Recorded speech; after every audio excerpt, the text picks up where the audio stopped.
इन सद्गुरुओं का बहुत बहुत धन्यवाद। कोटि कोटि इनके चरणों में सादर नमन कि हमारा ये नवरात्र उपवास और अध्यात्म का शिविर सकुशल निर्विघ्न आनंद पूर्वक संपन्न होने की ओर है। आप सभी लोगों को आज के इस पावन दिवस की श्री राम नवमी की बहुत बहुत हार्दिक शुभकामनाएं। एक बार जोरदार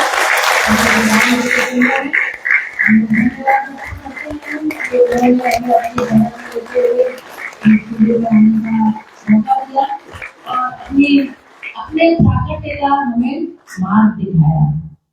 कल किसी ने मुझे व्हाट्सएप पर एक राम जी की कविता भेजी, मुझे बहुत ही पसंद आई, तो मेरा मन है कि आप लोगों को भी सुनवाई जाए, कैसा रहेगा?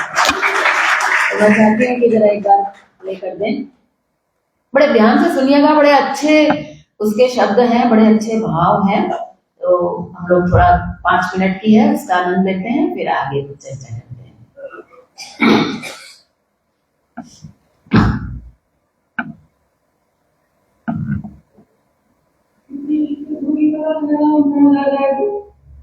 मैं राम राम तो कह लोगे, पर राम से दुख भी सहना होगा। पहली चुनौती ये होगी कि मर्यादा में रहना होगा।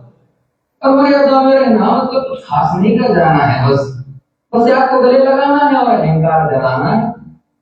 और उन्हें राम लगा के खर्च इतना ना कर पाओगे, अजबरी का झूठा खाओगे तो पुरुषोत्तम कहलाओगे। काम क्रोध के भीतर रहकर तुमको शीतल बनना होगा, बुद्ध भी जिसकी इच्छाओं में बैठे वैसा पीपर बनना होगा ये सब कुछ। और वो भी शून्य में रहकर प्यारे, तभी तुमको पता चलेगा लेकिन अद्भुत राम। सोच रहे हो कौन हूं मैं? चलो बता ही देता हूं। तुमने एक दो नाम दिया था, मैं पागल कहलाता हूं। नया नया हूं यहाँ पे, तो ना पहले किसी को देखा है, वैसे तो होते था से कृष्ण किसी ने गली में भेजा है। बात वहां तक फैल गई है कि यहाँ कुछ तो मंगल होने को है कि भरत से भारत हुए राज में सुना है राम जी आने को। बड़े भाग्यशाली हो तुम सब। वहां पे सब यही कहते हैं कि हम तो राम राज्य में रहते थे और इन सब में राम रहते थे। नहीं, तुम सब में राम का छुपा है, मतलब तुम्हें आते हैं रहने। सच्चे आप गलत हो तो सच्ची है तो क्या कहेंगे, तो सबको राम पता ही होगा। घर के बड़ों ने बताया होगा, तो बताओ फिर भी क्या है राम? बताओ फिर भी क्या है राम? बताओ, अब पता है तुमको क्या है राम? जब 7 धनुष सर्कस में बांध, तब में दिनों में किया गुजरा, या फिर कैसे रावण मारा लक्ष्मण जिनको कहते भैया जिनकी पत्नी सीता मैया, ये तो हो गई कहानी, एक का राजा एक की रानी। क्या सच में तुमको राम पता है? वो भी अपना हम बताए। बड़े दिनों से हूँ यहाँ पर, सब कुछ देख रहा हूँ, सबसे प्रभु से मिलने आया था मैं, उन्हें छोड़कर मिला हूँ सबसे। एक बात कहूँगा तो ना मानो, तुम तुरंत ही क्रोधित हो जाते हो, पूरी बात तो सुनते भी नहीं, सीधे घर पर आ जाते हो। ये तुम लोगों के नाम जपो में पहले सा आराम नहीं, ये तुम लोगों के नाम जपो में पहले सा आराम नहीं। जबरदस्ती के जय श्री राम में सब कुछ है, बस राम नहीं। ये राजनीति का दाया वाया जितना मर्जी क्यों दाया वाया, अरे दाया वाया ये तुम्हारे वर्तमान प्रादेशिक भाषा में क्या कहते हो? हाँ, तो लेफ्ट एंड राइट। ये राजनीति का दाया वाया जितना मर्जी खेलो, तुम चेतावनी को लेकिन मेरी अपने जहन में डालो। तुम निजी स्वार्थ के खातिर अगर कोई राम नाम को गाता हो तो खबरदार और मेरे राम को गाता तो भारत को कभी घूमे तभी निडर हो कहता हूँ राम ने मेरी भारत नाम मैं बदल रहता हूँ। भारत की नींव है और सत्य हमारी बातों में, तभी कलम हमारी दीजिए और साहित्य हमारे हाथों में। तो सोच समझ के राम को ये बस आतिश नारा नहीं, जब तक राम हृदय में नहीं तुमने राम कृष्ण की प्रतिभा पर पहले भी बड़े सवाल हुए, अहंकार कुरुक्षेत्र क्यों ही नहीं तैयार हुए। प्रसन्न हंसना भी है और बलबल रोना भी है, राम सब कुछ पाना भी है और सब पाकर खोना भी है। ब्रह्मा जी के कुल से होकर जो जंगल में सोए हो, जो अपनी रावण की मौत के दौरे हो, शिव जी जिनकी सेवा खातिर मार्ग रूप में आ जाए, शेष नाग लक्ष्मण बनकर जिनके रक्षक हो जाए, और तुम लोग को क्रोध अहंकार का कपट सीने से लगाकर सो जाओगे, तो कैसे तुम करोगे उनके, कैसे राम समझ पाओगे? अब वो क्या है पता नहीं, शिव जी का वरदान चाहिए, ब्रह्म जी का ही नहीं, भक्त स्वरूप हनुमान चाहिए। भगवा क्या है क्या भी पता, लहराना सबको होता है, तो भगवा क्या है वो जाने, जो भगवा और से सोता है। राम से मिलना, राम से मिलना, राम से मिलना है ना तुमको, निश्चित मंदिर जाना होगा, और उससे पहले भीतर जाकर अपने नाम को लेना होगा। अभी पूरा नहीं बचा, कोई कसर नहीं, सब खूब मनाना, मेरे प्रभु के आने वाले तो उनके खूब शरण, वो द्वापर में कोई रात तक है, मुझे उनको लेने जाना है, ये तो फिर मिलते हैं, हमें भी अयोध्या आना है, जैसे आप फिर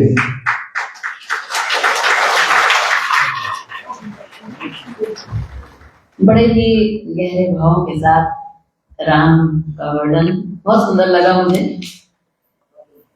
और इसमें राम का जो ज्ञान दिया गया है, उसी ज्ञान की ओर बढ़ने की हम इन 9 दिनों से कोशिश में लगे हुए हैं।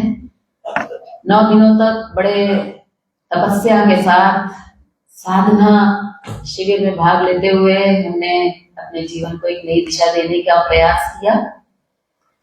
इन 9 दिनों में आपने केवल साधना के मार्ग को जाना है, चलना तो अभी बाकी है। यात्रा बहुत लंबी है।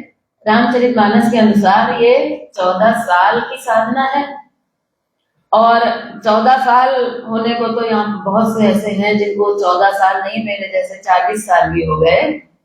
लेकिन जैसी साधना रामचरितमानस में भरतलाल जी के संरक्षण में अयोध्या वासियों ने की, या जैसी भगवान के संरक्षण में वन में रहकर साधना की गई, वैसी 100% साधना करेंगे तो 14 साल लगेगा। और अगर ऐसे वैसे काम चलाओ तो 40 दिन फिर कम पड़ेंगे, और कम पड़ ही रहे हैं, हम लोग देख ही रहे हैं। इसलिए बड़ी गहराई के साथ हमें इस साधना में लगना है और आगे बढ़ना है। भगवान श्री राम ने जब रावण का वध किया और उसके बाद जब अयोध्या वापस लौटकर आए, तो वहां पर उनके साथ में उनके सभी संगी साथी जिन्होंने युद्ध में उनका सहभागी बने, ऐसे विभीषण जी, अंगद और हनुमान जी, सभी लोग वापस अयोध्या आए और राज्याभिषेक में शामिल हुए। लेकिन भगवान राम ने उन सबको वापस फिर अपने अपने घर भेज दिया। अयोध्या में कोई कमी नहीं थी, अगर वो चाहते तो सब के सब वहीं रुक जाते। अगर भगवान एक इशारा कर देते कि अब क्या करोगे घर जाके, यहीं रह जाओ, तो कोई किसी को भी एक बार भी सोचने की आवश्यकता शायद ना पड़ती। लेकिन भगवान जानते हैं कि अभी सबके अंदर विकार हैं, अभी सबके अंदर भोगों की कामनाएं हैं, और अगर इनको जबरदस्ती हमने यहाँ रोक लिया तो वो सब दबे रह जाएंगे। रामचरितमानस में बड़ा सुंदर प्रसंग आता है कि हमारे अंदर जो विकार हैं या हमारे अंदर जो भी कमियां हैं, संस्कार हमारे अंदर जो पड़े हैं, जब तक वो सब हमारे भीतर से निकल नहीं जाएंगे तब तक हम उस राम को प्रकट नहीं कर पाएंगे। तो सुग्रीव जी चाहते तो थे बहुत कि हम रुक जाएं, राम जी के पास ही रह जाएं, लेकिन भगवान जानते थे कि अभी इनके अंदर संस्कार हैं। उस संगी साथी के समाज में केवल एक जना ऐसा था जिसके अंदर कोई विकार नहीं था, और वो कौन था? हनुमान जी। इसलिए भगवान ने देखा कि सुग्रीव हैं, इनके अंदर भी अभी संस्कार हैं, उन संस्कारों को निकालने के लिए इन्हें अपने घर जाना ही पड़ेगा, उसी के बीच में रहकर इन्हें साधना करनी पड़ेगी, तभी ये उससे मुक्त हो पाएंगे। ऐसे ही अगर हम बात करें विभीषण जी की, तो बहुत भगवान के सानिध्य में रहकर उन्होंने बहुत भक्ति प्राप्त की, लेकिन उनके अंदर भी अभी संस्कार बाकी थे। अंगद जी थे, उनके अंदर भी बहुत से संस्कार अभी बाकी थे, इसलिए भगवान ने कहा घर तो जाना पड़ेगा। लेकिन एक हनुमान जी ऐसे थे कि जिनके अंदर कोई संस्कार नहीं था, तो सुग्रीव की आज्ञा से भगवान के साथ हनुमान जी रुके। तो हम लोगों को भी घर तो जाना पड़ेगा, अभी हम निर्विकार नहीं हो पाए हैं। तब भगवान ने सबको घर भेजते हुए कहा था, अब ग्रह जाऊ सखा सकल, तुम लोग अपने अपने घर जाओ, क्योंकि साधना हमेशा घर में होगी। असली पढ़ाई हमेशा घर में होती है। क्लासरूम में तो हम केवल सीख कर आते हैं कि हमें क्या पढ़ना है, क्या जानना है, क्या करना है। ये हम स्कूल जाते हैं केवल सीखने के लिए, बाकी तो लौट कर हमें अपने घर में ही पढ़ाई करनी पड़ती है। तो घर तो जाना पड़ेगा, लेकिन घर क्या परिवर्तन लेकर जाना है। तो कहते हैं, अब ग्रह जाऊ सखा सकल, भजेऊ मोहि दृढ़ नेम, सदा सर्वगत सर्वहित जान करेओ अति प्रेम। कहते हैं कि अभी तक जब तुम यहाँ आए थे मेरे पास, तब तुम घर को छोड़कर आए थे, घर को जंजाल मानकर आए थे, घर में उपवास नहीं हो पाता है ये सोच कर आए थे, घर में साधना नहीं हो पा रही है इसलिए यहाँ आए थे। बोले लेकिन अब तुम्हें वापस उसी में जाना है, और मैं उसके अंदर भी मैं ही हूँ, ऐसा जानकर सबके अंदर मैं ही बैठा हूँ, सदा सर्वगत सबके अंदर मैं ही हूँ, सर्वहित मैं सबका हित चाहता हूँ। इसी प्रकार तुम्हें भी सबका हित चाहते हुए और सबके अंदर मुझको देखते हुए सबसे प्रेम करना होगा, और फिर घर रहकर हमें साधना करनी होगी। इसलिए घर तो हमें जाना पड़ेगा। और घर जब हम जाएंगे, और यहाँ पर जितने आराम से आपने साधना कर ली, आराम से ध्यान में, कृपालय में हर समय हमने देखा साधक लोग निरंतर ध्यान में बैठ रहे हैं, समाधि पर भी ध्यान में बैठ रहे हैं, कितनी आसानी से उपवास हो गए, हवा पर भी उपवास हो गए। जो ये सोच के आए थे कि फल खा लेंगे, वो भी नींबू पानी पर रह गए। अनेक बार ऐसी घटनाएं भी घटी हैं कि साधकों ने यहाँ पर मंच पर आकर बताया कि हम तो पहली बार आए थे, किसी के कहने से आए थे, अभी तो हमने थोड़ा नियम लागू कर दिए हैं कि बिना 7 दिन का शिविर किए यहाँ आने ही नहीं देते। पहले ऐसा नहीं था, तो कोई भी नवरात्रि शिविर में आ जाता था। तो कई बार अनेक साधकों ने आकर यहाँ अपना अनुभव बताया कि हम तो अपने बैग में कुछ कुछ खाने का सामान भी लेकर आए थे, कि पता नहीं वहां रह पाएंगे कि नहीं, गेट से बाहर जाने को मिलेगा नहीं, कहीं रात को भूख के मारे नींद नहीं आई, प्राण निकलने लगे तो क्या करेंगे। तो बोले हम थोड़ा थोड़ा रख के लाए थे कि कोई मुसीबत अगर आ गई तो कम से कम अपने पास कुछ होना चाहिए। वैसे भी मुझे नहीं लगता कि कोई भी व्यक्ति कहीं भी जाता है तो बिना कुछ खाने पीने का इंतजाम किए बगैर चला जाता हो, ऐसा नहीं होता। लेकिन उनके अपने ऐसे अनुभव थे कि हम यहाँ पर लाए तो थे, लेकिन खाना तो दूर, हमें उसकी कभी याद तक नहीं आई, उस तरफ हमारा कभी मन भी नहीं गया। तो ये एक ऐसा स्थान का प्रभाव है कि हम कर पाते हैं, यहाँ बड़ी आसानी से हो जाता है। लेकिन असली साधना तो हमें घर पर करनी है। घर पर जब आप जाएंगे तो बहुत सारी मुश्किलों का सामना हम सभी को करना पड़ता है। जो नए साधक हैं उनको करना पड़ता है, जो पूरे परिवार के साथ नहीं जुड़े हैं, अकेले अकेले जुड़े हैं, उनको बहुत सा सामना करना पड़ता है, और जो परिवार के साथ भी जुड़े हैं उनके जीवन में भी बहुत सारी समस्याएं, बाधाएं साधना में आती हैं। क्योंकि ये सिद्धांत है कि जब आप राम जी के मार्ग पर चलोगे तो रास्ते में ये सारी बाधाएं निपटाते हुए ही आगे बढ़ना होगा। तो ये बाधाएं अनेक रूपों में आती हैं। तो अनेक प्रकार की बाधाओं का वर्णन भी हमारे रामचरितमानस में दिया है कि किस प्रकार से सतोगुणी बाधा, रजोगुणी बाधा, तमोगुणी बाधाएं आती हैं। वर्णन सुना है ना आप सभी ने, उसके भी विस्तार में नहीं जा रही हूँ।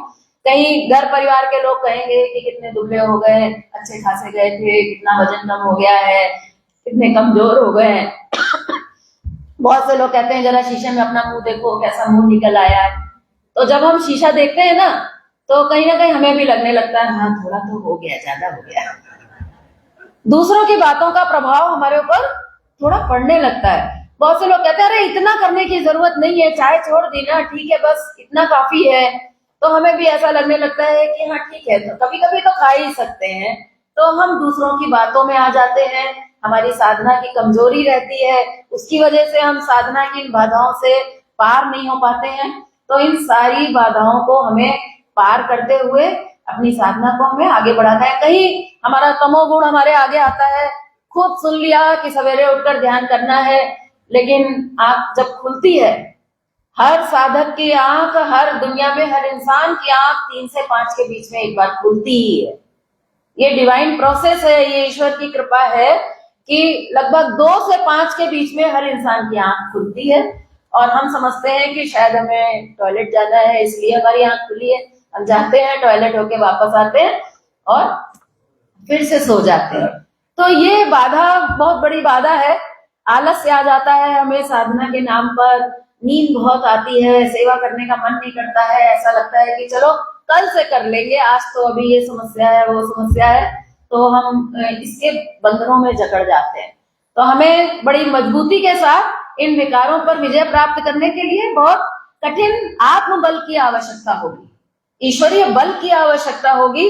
और हमें खुद सोचना होगा कि नहीं, अगर हमें साधना करनी है तो मजबूत तो हमें बनना पड़ेगा। पुराने साधक हैं, साधना में आगे बढ़ जाते हैं तो उन्हें ऐसा लगता है कि हमने तो अब सिद्धि प्राप्त कर ली है, अब तो हम सिद्ध हो गए हैं, बहुत हमने विजय प्राप्त कर ली है। और जब उनके जीवन में इतना परिवर्तन आता है तो उनका बड़ा नाम होने लग जाता है, उनकी बड़ी कीर्ति होने लग जाती है, लोग उनको बड़ा भारी साधक मानने लग जाते हैं। और फिर सीनियर साधक जो हो जाते हैं उनके अंदर इस बात का अहंकार डेवलप होने लग जाता है कि मैं भी कुछ हूँ, मैं बहुत बड़ा साधक हो गया हूँ। ये धीरे धीरे ये जो हायर लेवल के विकार है ना, साधना की जो बाधाएं हैं, ये धीरे धीरे बड़ी सूक्ष्म होते हुए हमारे विकास में बाधाएं बनती रहती हैं। इसलिए इन सबसे बहुत सावधान रहना है। अगर हमारे जीवन में कुछ भी अच्छा हो रहा है तो वो अंदर वाले के प्राकट्य की वजह से हो रहा है। हम क्या कर सकते हैं? हम कुछ भी नहीं कर सकते हैं। अगर हम थोड़ी सी साधना के मार्ग पर लगकर अगर हमें कुछ भी प्राप्त हुआ है तो उसका केवल इस बाधा से बचने का केवल एक ही उपाय है कि हर समय प्रभु का धन्यवाद करते रहो कि प्रभु आपकी कृपा से हुआ है, जो कुछ भी हुआ है वो आपकी कृपा से हुआ है। जब भी हमें कभी अपनी साधना का बल आ जाता है ना कि मैंने किया है, तो ये रिजल्ट वापस जाते हुए भी देर नहीं लगती है। और एक बात और कहूंगी कि इन साधनाओं पर विजय प्राप्त करते हुए आपने अपना जीवन बदल लिया। राधा देवी ने कहा कि साल में कम से कम यहाँ पर 2 बार आइए, तो सही बात है, एक बार आने से बात नहीं बनेगी। क्यों? क्योंकि अभी तो आप लोग कब आते हैं यहाँ पर? जब आपका अपना स्वार्थ होता है तभी आते हैं ना। नवरात्रि में क्यों आए? स्वार्थ के लिए आए ना, कि वहां जाएंगे तो कुछ हमारा हो जाएगा भला। ठीक है, भला करने तो यहाँ नहीं है, स्वार्थ के लिए तो आना ही है। लेकिन मैं चाहती हूँ कि एक बार तो हमें किसी स्वार्थ के बिना केवल गुरु चरणों में मस्तक नवाने के लिए आना चाहिए, उनको धन्यवाद देने के लिए आना चाहिए कि हे प्रभु, आपने हमें ये मार्ग दिया, इसलिए मैं चलकर आज कुछ लेकर नहीं आया हूँ, कामना लेकर नहीं आया हूँ। आज मैं अपने लिए आया ही नहीं हूँ, आज मैं दावत खाने नहीं आया हूँ, आज तो मैं केवल आपके चरणों में केवल शीश झुकाने आया हूँ। आप देखेंगे कि जब आप बिना किसी कामना के आएंगे, केवल अपनी कृतज्ञता अर्पण धन्यवाद देने के लिए अगर आप कभी आएंगे, तो आप देखेंगे कि उसका आपको एक अलग ही आनंद आएगा। तो कम से कम 2 बार आइए, एक बार स्वार्थ में और एक बार धन्यवाद में, निस्वार्थ भाव से आप यहाँ आइए और इस साधना से जुड़िए, संस्था से जुड़िए। और जब आपका विकास होने लग जाए, अच्छा विकास आपका हो जाए, अच्छी उपलब्धियां आपको प्राप्त होने लग जाए, तो इस प्रकाश के वितरण में सहभागी बनिए, जैसे भी बन सकते हैं। अभी आपकी जिम्मेदारियां हैं, आप घर में हैं, परिवार में हैं, वहां रहकर आप कैसे ज्यादा से ज्यादा लोगों तक अपनी बात को पहुंचा सकते हैं। आप बड़े अच्छे वक्ता हैं, आपका बहुत अच्छा सर्कल है, आप बहुत ज्यादा लोगों को गाइड कर सकते हैं, तो करिए। अगर आपके अंदर इतनी योग्यता नहीं है तो आप यहाँ के वीडियोस, यहाँ की मैगजीन्स, ऐसे करके आप लोगों तक पहुंचिए और अपनी तरफ से कुछ ना कुछ प्रकाश को बांटने का काम करिए। और उसके बाद कोशिश करिए कि यहाँ पर जो गुरु की सेवा का जो मिशन चल रहा है, आप यहाँ देख रहे हैं कि कभी कभी बड़ा आश्चर्य होता है कि जब हम अपने आश्रम को देखते हैं, यहाँ की सुंदर हरियाली को देखते हैं, और यहाँ पर जो साधना का जो कार्य इतना बड़ा चल रहा है, जब उस पर विचार करते हैं और जब बाहर से आप लोग जैसे इतने सारे लोग आए होते हैं, तो हम जब उनको शांति से बैठ के देखते हैं तो हमें बड़ा आश्चर्य होता है कि हमारे आश्रम में वास्तविक रूप से सेवा देने वाले लोग गिने चुने हैं, मुश्किल से 10 होंगे जो रात दिन सेवा में लगे हैं, वो शायद 10 भी नहीं होंगे। लेकिन फिर भी इतना बड़ा काम हो रहा है, कैसे हो रहा है इतना बड़ा काम? तो ये सभी जो लोग यहाँ पर जुड़े हैं, ये सब पूरे 24 घंटे समर्पित भाव से अपने गुरु की सेवा के भाव से काम कर रहे हैं। यहाँ कोई भी नौकरी नहीं कर रहा। हमारे यहाँ जो अगर गाड़ी भी चलाने वाले भैया हैं तो वो कोई ड्राइवर नहीं है, वो कोई यहाँ के कोई एम्प्लॉय नहीं है। ये सभी पिछले कम से कम नहीं तो 30-30 साल से, जब से ये आश्रम बना है तब से यहाँ पर अपनी सेवाएं अर्पण कर रहे हैं और निस्वार्थ भाव से कर रहे हैं। उन्होंने अपने जीवन में कुछ प्राप्त किया है तो उन्होंने अपने आप को समर्पित किया है। अगर आज मैंने जब 1990 में अपनी पढ़ाई पूरी की थी तो मुझे भी एक अच्छी जॉब का ऑफर आया था और मुझे बचपन से ही जॉब करने का बड़ा शौक था कि मुझे भी जॉब करनी है। तो बहुत अच्छी जगह से मेरे पास ऑफर लेटर आया। ऑफर लेटर लेकर मैं जब योगी जी महाराज के पास गई कि आया है, इसका क्या किया जाए, जाया जाए इंटरव्यू देने, तो योगी जी ने एक ही बात कही थी कि नौकरी करना तो पढ़ाई की है तो नौकरी करने में कोई बुराई नहीं है, लेकिन जिंदगी में कभी भी केवल पैसे के लिए काम करना बहुत अच्छी बात नहीं होती। बस उस दिन से विचार ही त्याग दिया और फिर नौकरी का सोचा ही नहीं और गुरु जी की सेवा में आ गए। तो मुझे नहीं लगता है कि आज मुझे जो आज मिल रहा है वो कभी भी किसी भी नौकरी से मुझे मिल सकता था। मैं ऐसा सोच भी नहीं सकती। कितना मिल जाता, क्या धन मिल जाता, क्या मिल जाता, लेकिन आज उस बड़े सरकार की नौकरी जिसको कहते हैं, अखिलेश जी महाराज ने अपनी इतनी बड़ी नौकरी में लात लगाई, छोड़ी इस नौकरी को, तो इतनी बड़ी नौकरी उन्हें मिली तो उसमें लगे तो क्या जीवन हो गया। तो बहुत पैसे के पीछे भागना, उसके लिए अपने स्वास्थ्य को इग्नोर करना, उसके लिए अपनी साधना को इग्नोर करना, ये बहुत अच्छी बात नहीं है। जो रिटायर्ड हो गए हैं, बुजुर्ग हो गए हैं, फिर ये सोचना कि नहीं अभी तो बच्चों को प्रॉब्लम है, बच्चे जाने नहीं देते, हमारा बच्चा तो अमेरिका में है। आप अगर अब उनके घर पहुंच जाते हैं तो वो बच्चे तो कभी नहीं चाहेंगे कि आप जाओ, क्योंकि इंडियन माता पिता जब बाहर पहुंचते हैं ना तो क्या सेवा उनकी होती है और बच्चे तो सब बिजी हैं, सबको सेवा चाहिए। जब माँ घर पहुंच जाती है, मैं भी अपनी बेटी के पास दुबई रहकर आई तो बेटी तो खुश एकदम, क्योंकि हाथ में जूस का गिलास, हाथ में सलाद, बढ़िया बढ़िया रोज रोज नया नया खाना बनाकर खिला दिया। लेकिन अगर हम इसी में केवल उलझे रह जाएं, बच्चे नहीं चाहेंगे कि आप जल्दी जाएं। तो आपको देखना है कि आप उसमें किस सीमा तक कर्तव्य का पालन करते हो और किस सीमा तक आप उनकी आसक्तियों में उलझ जाते हो, ये सब हम लोग को देखना पड़ेगा। तो अगर हम रिटायर हो गए हैं और अभी आपकी ड्यूटी लगी हुई है कि जरा पापा जी आप पोते को जरा छोड़ आया करिए स्कूल, पिताजी आप जरा बच्चे को ले आइए, आप जरा सामान ले आइए, हम लोग घूमने जा रहे हैं, आप थोड़ा घर देख लीजिए, और आप केवल इतने में ही अगर सिमट कर रह गए हैं तो ये बात ठीक नहीं है। इसीलिए हमारे शास्त्रों में चौथेपन में घर छोड़कर वानप्रस्थ आश्रम की बात की जाती है कि थोड़ा घर से हटे, हम किसी अपने आत्म कल्याण के लिए भी तो हम कुछ सोचे। तो जैसे हम लोग बार बार कहते हैं कि अगर आप भी हमारे साथ कंधे से कंधा मिलाकर अपनी सेवाएं देना चाहते हैं तो हम लोग हमेशा नाम साधक लिखवा के जाते हैं, समय समय पर उन साधकों से हम संपर्क करते हैं और जैसा मौका होता है उन्हें इनवाइट करते हैं कि आप आइए। अगर 4 लोग सेवा करने आते हैं तो सच पूछिए तो उसमें से एक ही वास्तविक सेवा करने वाला निकल पाता है, 4 में से एक भी नहीं निकल पाता। लोग कहते तो हैं लेकिन वो भाव जो सेवा में होना चाहिए, वो त्याग जो एक सेवा में होना चाहिए, वो हर एक के बस की बात नहीं है। लेकिन हमें प्रयास तो करते रहना है। तो मैं चाहूंगी कि आप लोग इस सेवा से भी जुड़े, जिस प्रकार से भी, जितना भी, जैसे भी आप जुड़ सकते हैं। तो यही कहकर मैं अपनी वाणी को यहाँ पर विराम दूंगी और ईश्वर से बारंबार प्रार्थना करूंगी कि आप यहाँ पर आए, आप इस साधना से जुड़े। जड़ से जुड़कर रहना बहुत जरूरी होता है। पत्ता अगर ये सोचे कि मैं पेड़ से अलग रहकर भी हरा भरा रह जाऊंगा, नहीं रह सकता। अगर कोई साधक गुरु के चरणों से टूटकर, अलग हटकर अपना एक स्वतंत्र रूप से सोचता है कि नहीं, मैं साधना कर लूंगा, मैं साधना चला लूंगा, मैं साधना का प्रचार प्रसार कर लूंगा और मैं स्वतंत्र रूप से नई संस्था चला लूंगा, ये सब दिशाएं भटकाने वाली हैं, इनसे बहुत बच के रहिए। जड़ से जुड़ के रहना, यही हमारे जीवन में फल फूल देने वाला होता है। और वो जड़ योगी जी महाराज की ये बद्रीनारायण सेवाग्राम केंद्र है। तब सेवा सुमिरन का प्रमुख केंद्र अगर कोई है, सब लोग अपने अपने ढंग से सेवाएं कर रहे हैं, अच्छी बात है। कुछ स्वार्थ से भी कर रहे हैं, कुछ निस्वार्थ से भी कर रहे हैं।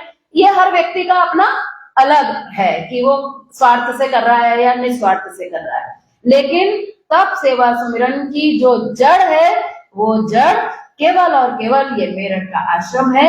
और ये तब सेवा सुमिरन के सिद्धांत जितना निस्वार्थ भाव से यहाँ पर दिए जा रहे हैं, जितनी गहराई से आपको यहाँ दिए जा रहे हैं, केवल सिद्धांतों से बात नहीं बनेगी। अगर आज डॉक्टर साहब इन गुरु चरणों को छोड़कर सोचे कि मैं तो काबिल हो गया, अब तो मैं कर लूंगा आप लोगों को इंडिपेंडेंट सब कुछ, उसी दिन ये शक्तियां समाप्त हो जाएंगी। क्योंकि हम लोग डॉक्टर साहब को नजदीक से देखते हैं। कितने साधकों का फोन आता है, डॉक्टर साहब कहते हैं कि एनिमल ले लो, कुंजर कर लो। वो सामने वाला कहता है वो तो हमने कर लिया, तो डॉक्टर साहब कहते हैं फिर मुझे फोन क्यों किया। वो बताएंगे कुछ अलग तो बताते नहीं है, वही बताते हैं, लेकिन उनके बताने के बाद जब करते हैं तो फायदा हो जाता है। क्यों हो जाता है? क्योंकि इन गुरुओं का आशीर्वाद है उन पर। वो जो कहते हैं और जो आपसे को बताते हैं, वो इनकी प्रेरणा से बताते हैं। अगर मेरे प्रवचन अगर आपको अच्छे लगते हैं तो इसलिए अच्छे नहीं लगते हैं कि मेरी कोई काबिलियत है, वो आपको इसलिए अच्छे लगते हैं क्योंकि जब मैं इस मंच पर आती हूँ तो गुरु जी के चरणों में अर्पण कर देती हूँ कि आप जाने, आपका काम जाने, क्या आप लोगों को देना चाहते हैं, कितना देना चाहते हैं, कैसा देना चाहते हैं, तो वो आप जाने। तो आपको ऐसा लगता है कि मैं बोलती हूँ, जिस दिन मुझे लगने लग जाएगा कि मैं बोलती हूँ, उस दिन मैं बोल ही नहीं पाऊंगी, ये फैक्ट है। और आपको अंतर समझ में आ जाएगा। इसलिए जो कुछ भी है वो केवल केवल और केवल इन गुरुओं की कृपा है, जिनकी कृपा से सब कुछ बिल्कुल निर्विघ्न रूप से स्मूथ तरीके से चल रहा है। आज हम लोग भी समाज में इतनी सारी संस्थाएं देखते हैं, बहुत बड़ी बड़ी फाइनेंशियल स्टेटस वाली बहुत बड़ी बड़ी संस्थाएं हैं और सेवाएं दे रही हैं। मैं आपको बड़े विश्वास के साथ ये कहना चाहूंगी कि हमारी संस्था 100% ईमानदारी के रास्ते पर चलते हुए हम लोग सेवाएं देते हैं। और हमारे यहाँ बिल्कुल भी किसी भी प्रकार से स्वप्न में भी हमारे मन में ये भावना नहीं होती है कि हम सामने वाले से कुछ ले लें। कभी भी लेने की भावना हमारे किसी भी साधक के मन में कभी भी यहाँ पर हमारी संस्था के द्वारा आपको देखने को नहीं मिलेगी।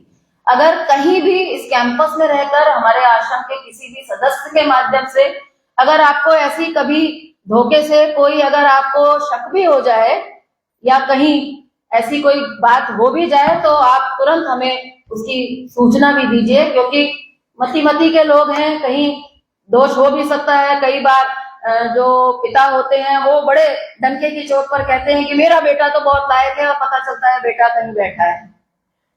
ऐसा भी हो जाता है, बेचारे पिता को पता ही नहीं है पर बेटा भटक भी जाता है।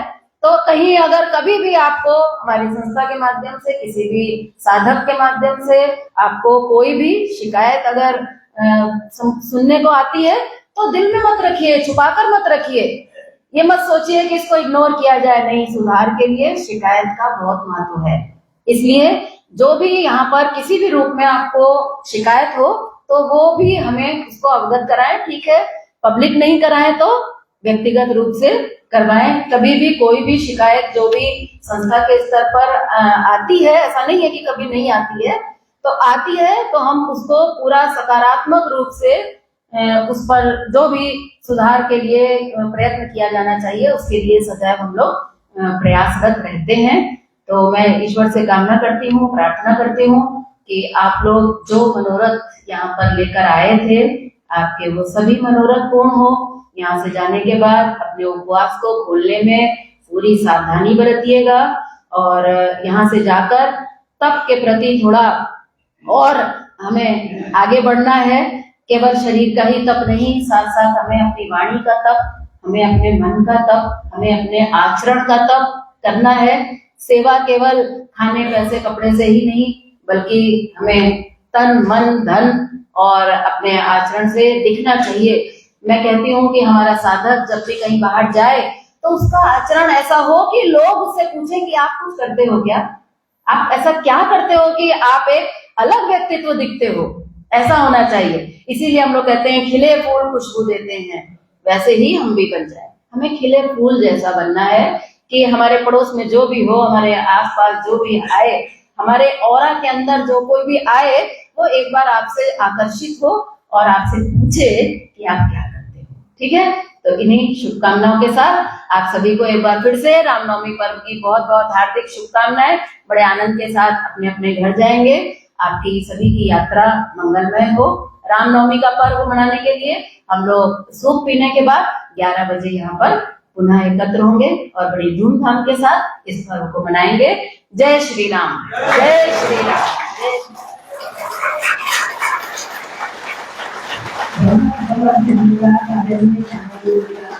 और ये मेरी प्रार्थना है कि सभी गुरुदेव की और आपका आशीर्वाद सदैव हम सब पर बना रहे, ताकि हम अपनी विकास यात्रा में बराबर आगे बढ़ते रहें।